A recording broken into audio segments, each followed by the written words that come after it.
I used to tear out recipes from the library and hide and run out. When other people were stealing the whole magazine, me, I was really interested in the recipe.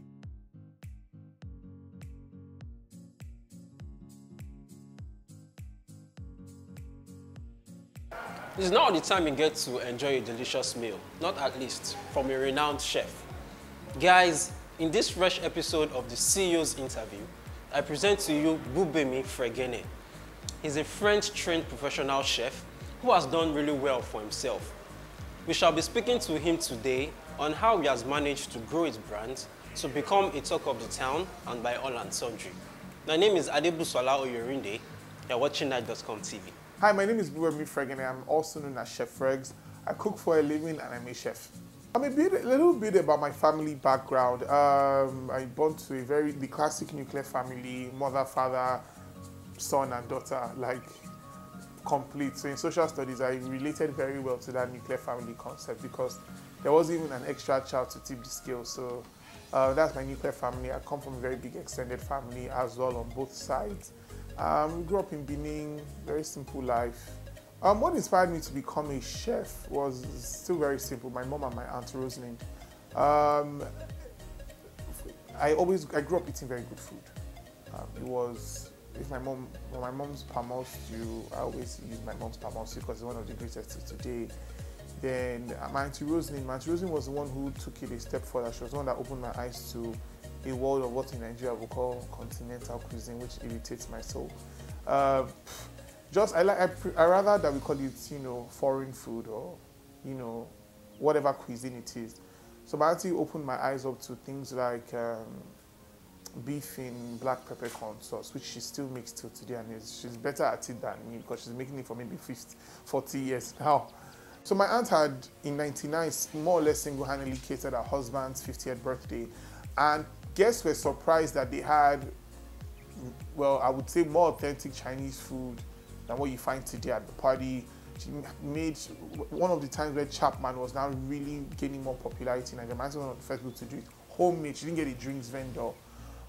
She would hire cooks from God knows where and, have whole fish cooked, nicely garnished, and all sorts of Nigerian delicacies and everything. And people would ask her, like, who's your caterer? And she's like, I did it myself.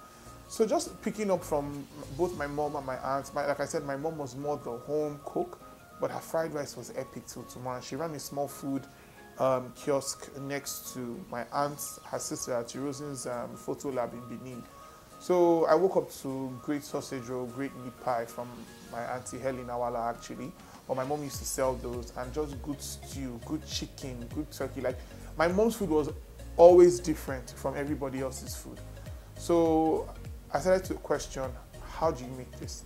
So I was done eating it, and eating so much of it, I was just like, the next level is to understand how to do it. So the older I got, I now discovered things like BBC Food. I discovered magazines where there would be recipes.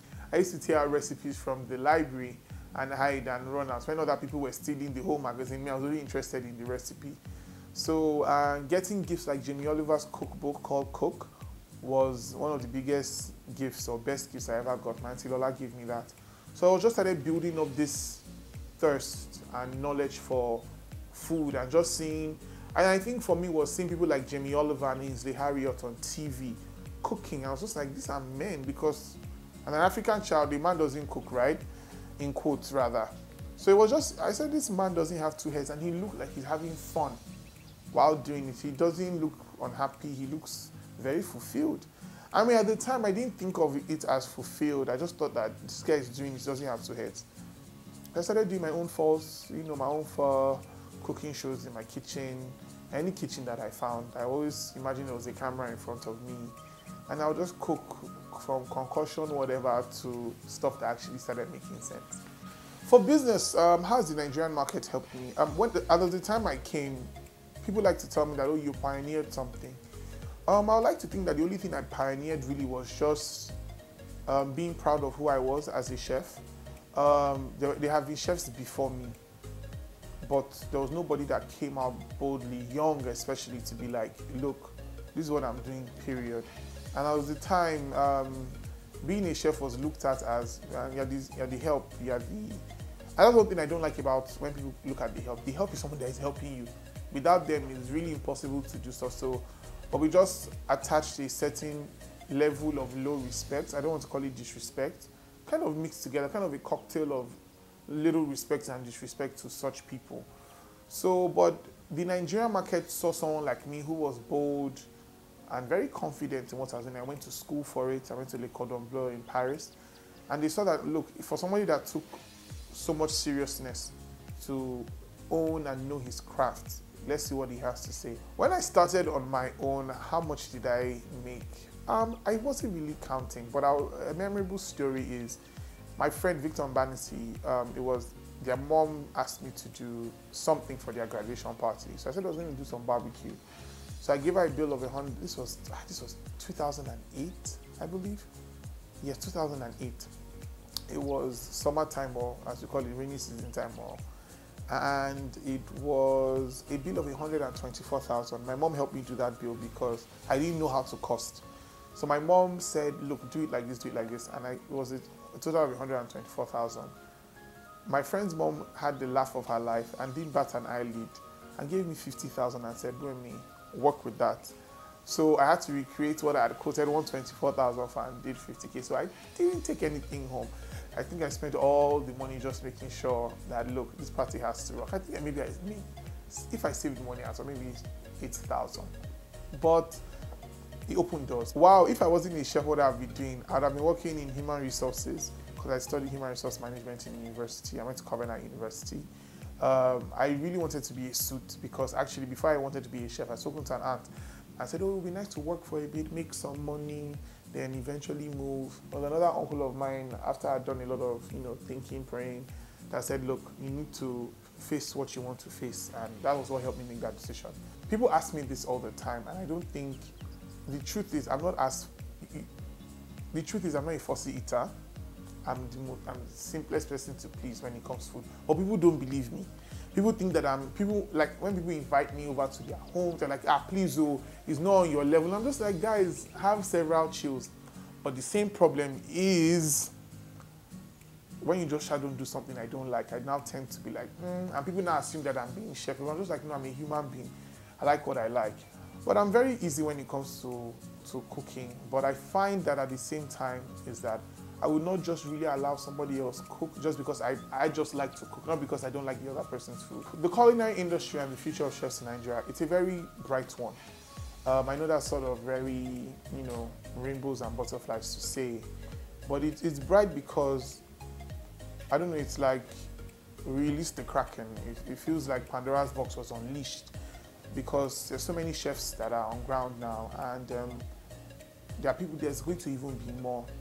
The only thing is that the future that I would like to see for the chef industry in Nigeria is just, I don't want to call it unity, just some more structure. And when I say structure, it's more like people should just do the right thing. People should, if you're a school, be super standardized. If you're a chef, just always make sure that you're following like a world standard. How much do I charge for my services? I like to be as blunt as possible. Chef Fregz, the Chef Fregz service is a premium service. It's not in quote affordable, because what I like to do is something of that level. However, what I would say is that Chef Fregz is doing, because I realized that part of what has brought me to where I am today were things like Chef Fregz Special I used to do, which was it was an opportunity for me to reach out to people who could only maybe afford like maybe 5,000 naira per plate or something. So Chef Fregz is coming back with something that, you can have a taste of what the Chef Fregz kitchen is like, but we don't come to you instead. So yes, we come at a premium, and hopefully we're coming out to it, and very soon we're going to come out with something that, well, more people. I've had an event, one of our very good clients, they absolutely hated it, and I felt like entering the ground. So dear chef, dear cook, dear caterer, dear whoever is handling food, you're going to have a bad day. As great as you think you have come, you're going to have, you will come like a shock. You swear that you got it right, but your client's not going to like it. People at the party are not going to like it. I've had so many issues. I've had issues, even 2018.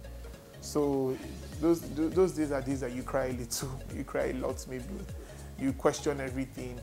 But I think this is why it's important to build up trust, and always make sure that you're doing the best, because you're going to get it right 9 out of 10 times. That's the truth. So the one time you mess up, just allow it be that one time. Well. You've heard it all from Chef Fregz. To get involved, you can share your views in our comment section. You can also like this video. You can follow us on YouTube by subscribing to our channel, nige.com TV. You can follow Chef Fregz on Instagram, chef_Fregz.